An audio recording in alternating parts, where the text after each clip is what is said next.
Taoiseach, last year People Before Profit brought a bill to the Dáil on the right to housing for a constitutional referendum to enshrine the right to housing.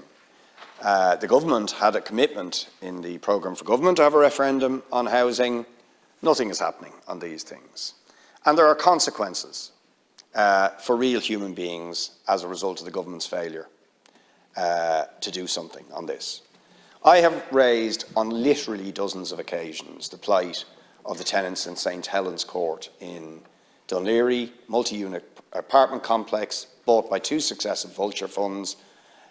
Tenants who've lived there for years and years and years, always paid their rent, decent working people, never did a thing wrong, and they are going to be in court in the first week of February where the vulture fund is going to throw them out to get an enforcement order because legally they are allowed to throw them out.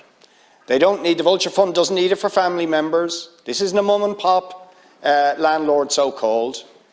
They have no other reason for throwing these tenants out other than to increase their profits and the value of that property. By the way, 12 of those properties have now been sitting, of the units in there, are sitting empty for 2 years, fully refurbished, not rented out to people, not leased to the council, sitting there empty, but they won't rent them to the tenants they're going to evict.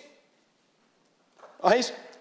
Now, the lawyer representing them, who we've got to go into court with them, said, I have no argument in the court against this unjust, but if there was if the right to housing was enshrined in the Constitution, I would have a legal argument to protect these tenants who've done nothing wrong against a cruelly unjust eviction. When is the government going to address these kind of unjust evictions and put the right to housing into the Constitution?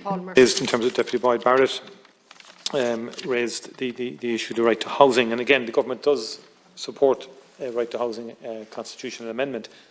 I'm not that clear yet as to whether an amendment of that kind would deal with the specific issues in St Helens Court, and just because the senior council advances that doesn't necessarily mean that is the case. I think but there are more specific issues there that you've highlighted that do need to be addressed now, if you like, and in terms of the tenants involved, and there are issues in terms of protecting tenants in various situations from activity that's just unacceptable, plus the fact that having units vacant for so long is unacceptable in the current housing situation. We want to deal with that through a number of other measures, particularly the vacant property tax.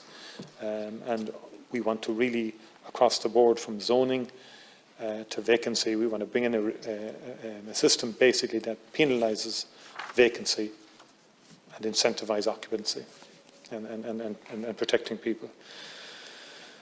But the Minister is working, one of the first tasks of the new Housing Commission is to work on a constitutional referendum on the right to housing.